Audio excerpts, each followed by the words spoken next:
hi there. I could do one of those kind of joking hosting things where we're like, oh, hi, I didn't notice you there. Is that a Leslie Nielsen thing? I feel like old SNLs have Leslie Nielsen doing that.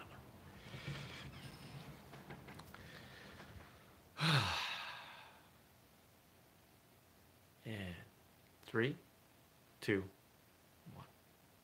Good morning, everybody, and welcome. Today is Thursday, May 14th, 2020. My name is Jeremy, and this is my first cup of coffee.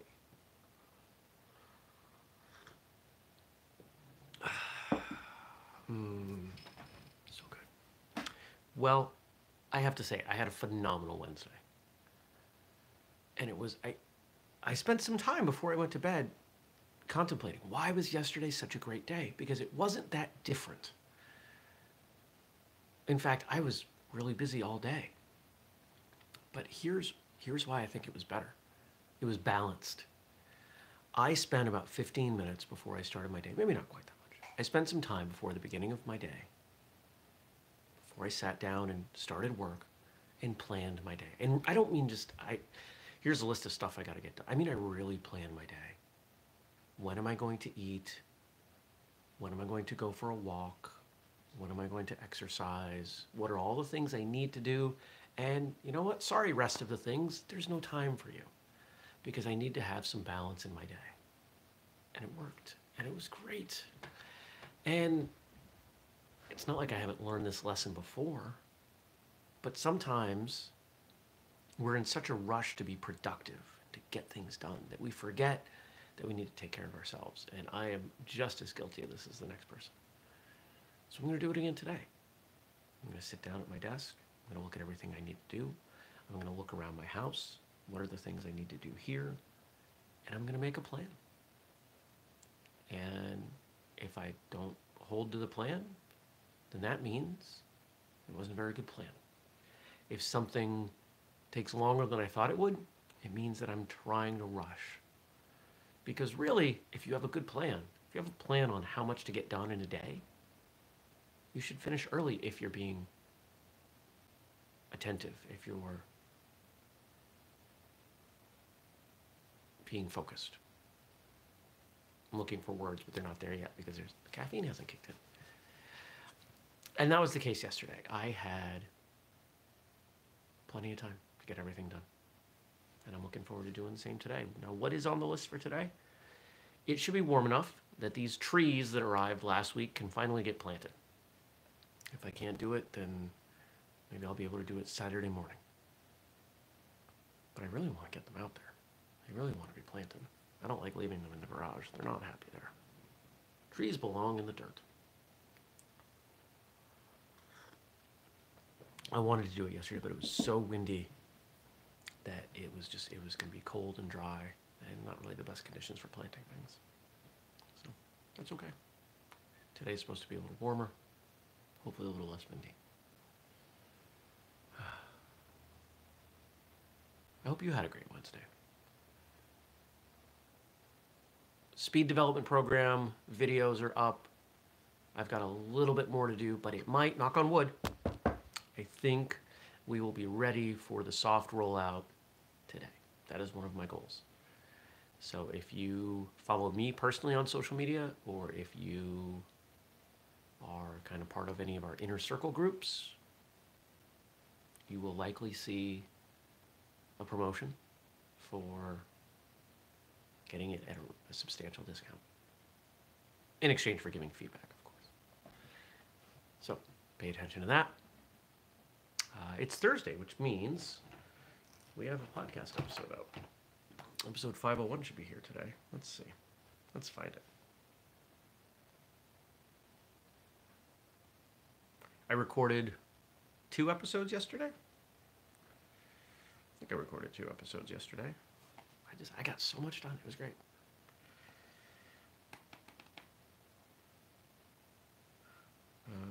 Library. Your videos. Oh, yes. That is a great graph. I'm not even going to tell you what this graphic says Or show. I'm not even going to show you. The graphic Julius made for this is utterly awesome. You'll have to check it out for yourself. It's funny. The future of martial arts. It is a number of predictions, I think 5 predictions that I'm making about where martial arts is headed. And some of the stuff you've heard me say before, some of it you have not. So check that out. It's available here on YouTube, in your podcast feed, at whistlekickmartialartsradio.com. It's all over the place. Episode 500 continues to do well. Let's see. How many views is that up to? 400, which, you know what, for us, for video, that's really good. We get far more than that on our podcast in a day, but it's okay. It's not about numbers. I gave up worrying too much about numbers because would I rather have 10,000 people paying attention to something or one caring? I'd rather have the one person caring about it. The new economy of social media, we've learned, most of us have learned, it's not about followers. And of course, there are plenty of industries out there where you could show a picture of yourself with little clothing and get plenty of people paying attention, but those people don't care about you. They don't care about what you do. They have no desire to spend their money or their time on anything you're interested in. Unlike our followers. There are people watching live right now. It's 6:30 in the morning. I suspect one of those people is on the West Coast, and it's even earlier. If Gabe's here, then he's watching at 3:30 in the morning. You guys are great. Had a great meeting with the new book. I'm not ready to give her name. I'm not ready to do that. Mostly because I haven't asked her if she's okay with that. But our new person in charge of books is now on board. We spent an hour training yesterday, and I am excited for all the books that we're going to start spinning up once she's got her feet under her. Because that means I get to focus on the stuff I find fun, which is the creative part, the writing part, and I can just make a book and hand it off, and then we have books. And that's pretty cool.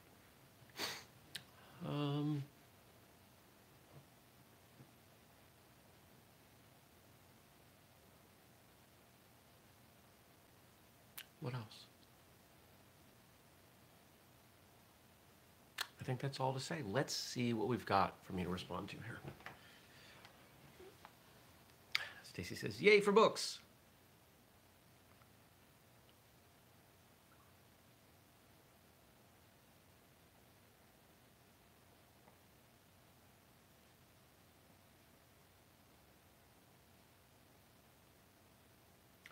So yesterday we had some couple quotes from Frederick Lenz, and it looks like we have a few more today, courtesy of Frank. Thank you, Frank. But I mentioned yesterday I didn't know who Frederick Lenz was, and Frank gave us some context from Wikipedia. Frederick Philip Lenz III, also known as Rama and Atmananda, I said that right, Atmananda, was a spiritual, but I can't say spiritual, was a spiritual teacher who taught what he termed American Buddhism, including the teachings of Tibetan Buddhism, Zen, Vedanta, and mysticism. Dr. Lenz was also an author, software designer, businessman, and record producer. No, it says was. That's too bad, because that sounds like an awesome person to have on the show. Wow, pretty impressive. Well, let's see what we got for these quotes here from him. "You are happiest when you are most humble. You are most miserable when you are egotistical." Yeah, because what does being humble require? It requires a comfort. It requires an awareness of the world and where you are. It requires a recognition that other people are just as, and statistically some are even better at so many things. That's okay. I think it's natural for us to try to carve out our own niche and say, I'm best at this and I'm best at that. So what? Do you want a medal? Does the world recognizing that you're the best at any one thing, excuse me, get you something? Doesn't. I spent years, literally years, and including the early years of whistlekick, trying to figure out, what am I the best at? Because people weren't giving me opportunities to teach, and I thought that that was an important way to try to spread whistlekick, was to build my own, we'll say, notoriety. And they would say, well, what do you want to teach? And I would mention, well, you know, there are a lot of different things that I can teach, and I typically fall into teaching what someone else is not teaching. I am not the best person to teach you about sparring or about forms or about any one thing. But I can hold my own and teach any of those subjects better than most people. And I thought that that was enough, and it wasn't. Not for everyone. Not for most people that are putting on events, because people putting on events want to say, here's this person with this very high rank. And at the time I was a second degree. And so I started looking around, how can I legitimately earn a promotion? And I realized it took about a year. That wasn't going to make a difference. And I realized that if somebody didn't want to have me teach at their event, it probably wasn't the right kind of event. So we made our own event. I don't need to be the star. Honestly, if we think of this, what's the term I've used with a friend? I am a micro celebrity. I am slightly known in a narrow subset of the world. Even that level of being known is uncomfortable for me. But why do I do it? Because of whistlekick.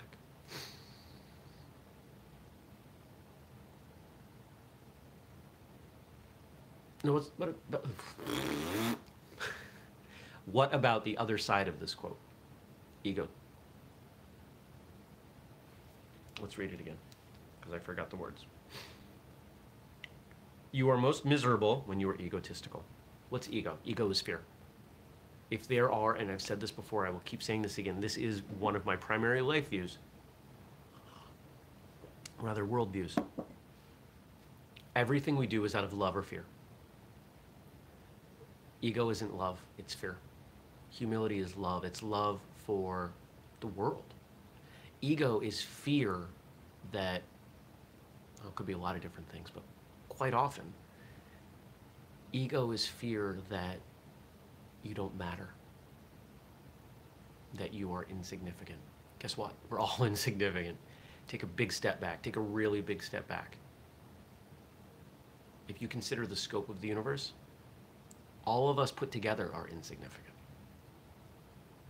So if you can wrap your mind around that, if you can accept that, then that frees you up to worry about you and what you want to do and how you want to do it and live the life that you want to live.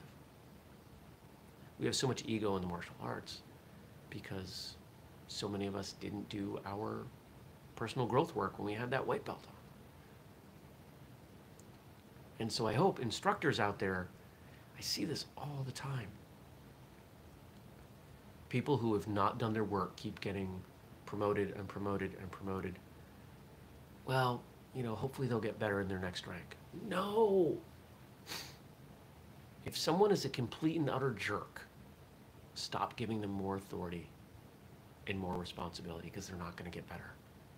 It gets harder there. You sit them down as a white belt and say, hey, you're a jerk. Stop being a jerk. Probably find a nicer way to say it. But the greatest opportunity to learn humility is when you're a white belt. Or whatever the equivalent is in your school.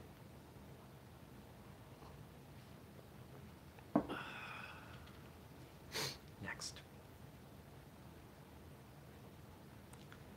Just to exist just to be, to take a breath, to feel that whether it's pleasure or pain, loss or gain, just your experience in life is unique to you. No one sees life like you do. Ooh, I like that. Have you ever considered color and the idea that what I see when I look at green, a tree, might not be the same as the green you see? We call it green. Oh, it's going to do this again. Let me go turn that off.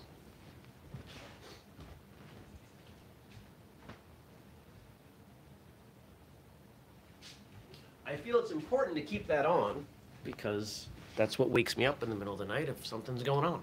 If there's a bear in my driveway, for example, I want to be able to see it. And that's what wakes me up. We have no way of knowing that the way I perceive green and the way you perceive green are exactly the same. We could, I believe we're at the level of, of science that we could, cut ourselves open. Maybe, I'm not literally, I would not cut myself open, but people could cut us open and look and say, yeah, that works. Or maybe there's some kind of MRI type thing that we could do to find out the answer, but nobody does that, right? And we know that quite a few people are colorblind. There's a large percentage of people that see color differently. We might not even know that we're one of them, if it's a subtle thing. So if that is quite possible and does happen, what about the rest of our worldviews?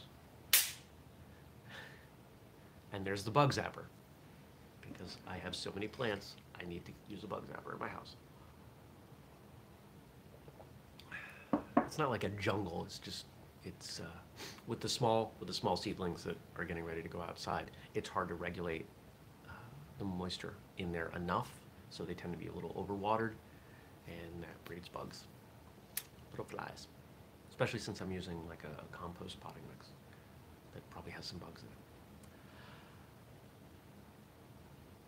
Accept the fact that the way you see the world is your own. And instead of trying to convince everyone that your worldview is right, because it's not, it's yours. It's individual. Compare notes with other people and celebrate the differences. One of the things that I talk about in today's episode of Martial Arts Radio is this idea that I think the way we start comparing notes across martial arts styles will start to change in the future. Stacy says, welcome to the Wild Kingdom with Jeremy Lesnar. Yes, I wish I had more animals around here. Not, quite Tiger King level, but I wish there was a dog. And I had a friend threaten to get a cow yesterday. And I said, please don't get a cow, because she lives in an apartment and I know exactly where she would bring it.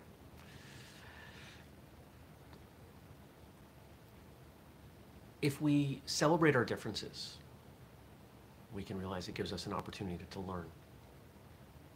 If I'm a karate person and you're a Muay Thai person, instead of us arguing over what art is better or what art is better for us, we could say, okay, I do this way.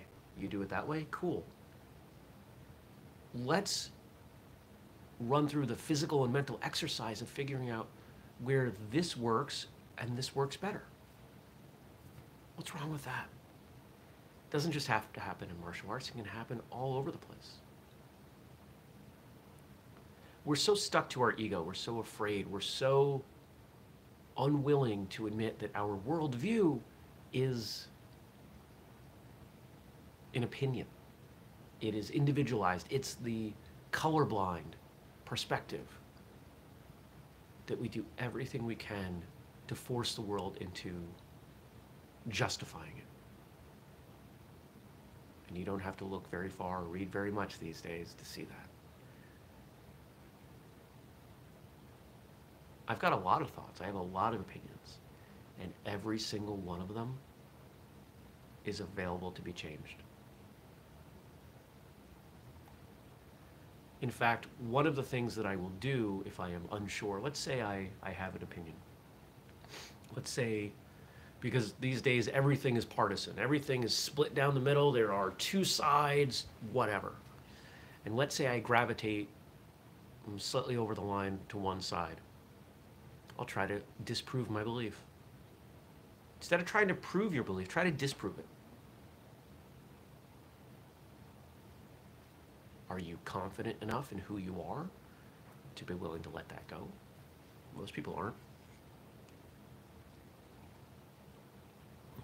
Most people will do anything they possibly can to support their opinion, despite the fact that their opinion on a particular subject is meaningless. Pick any hot button issue right now. How you feel about it doesn't matter. Doesn't change anything. So why do you put so much of your time and your energy into doubling down and, oh, good morning, Nate. So much of your time and energy into supporting or trying to spread that opinion? There's better stuff to work on. Go train.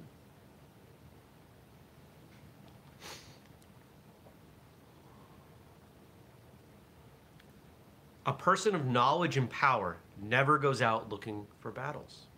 All their battles are within.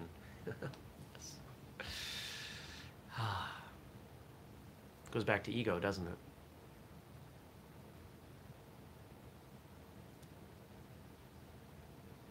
One of the things I am most proud of is the amount of time and, frankly, money I have invested in self-growth.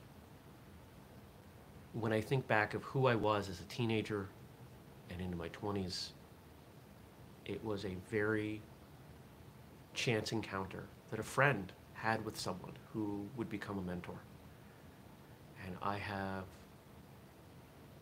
spent a significant amount of time with that person. Some people might refer to him as a therapist, but that's not, it's probably the simplest description, but it's not complete. I spent several hours a month for 10 years working with him.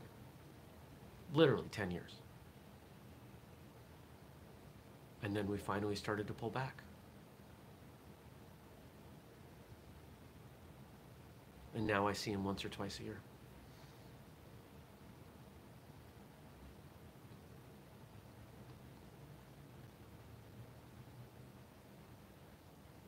I'm not going to talk more about what we did or how we did, but the why is important.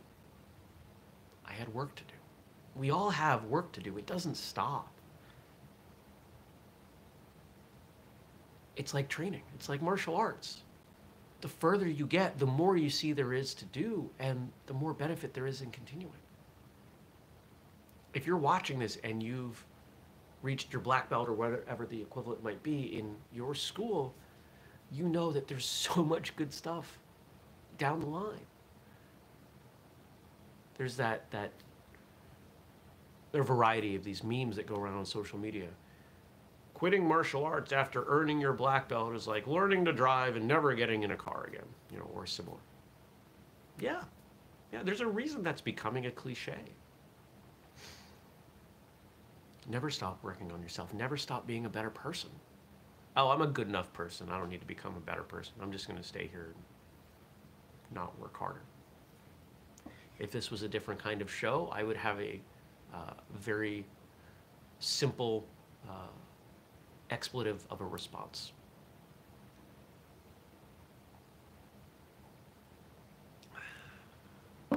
Don't stop growing. Don't stop training. Don't stop being the best version of yourself you can, because as insignificant as we are, we still matter. We matter to ourselves and we matter to the people around us. We're all playing our part. It's not one skin cell or one tree or any one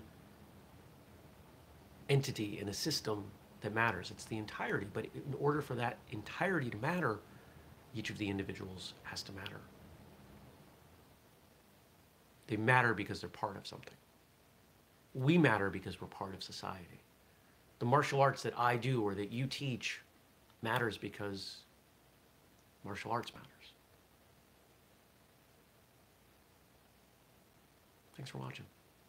Thanks for letting me unpack some of this. Some of this is stuff that I didn't realize I would get into. So shout out to Frank for giving me some great stuff to work from. If you want to ask a question or a comment, please drop it below and I'll respond tomorrow. Tomorrow's Friday. Woo. Remember, we do this show every weekday, 6:30 a.m. Eastern here on YouTube. So if you're new, subscribe, turn on notifications. Go check out episode 501 of Martial Arts Radio. And if you want to support the work that we're doing here at Whistlekick, you can make a purchase at whistlekick.com using the code FIRSTCUP15 or contribute to the Patreon. Patreon.com/whistlekick. I just uploaded, Tuesday I uploaded a new blog post, and yesterday I uploaded new audio/video depending on what tier you're on. So thank you for coming by. I hope you have an utterly fantastic day, and I'll see you back here tomorrow. Take care, everyone. Peace.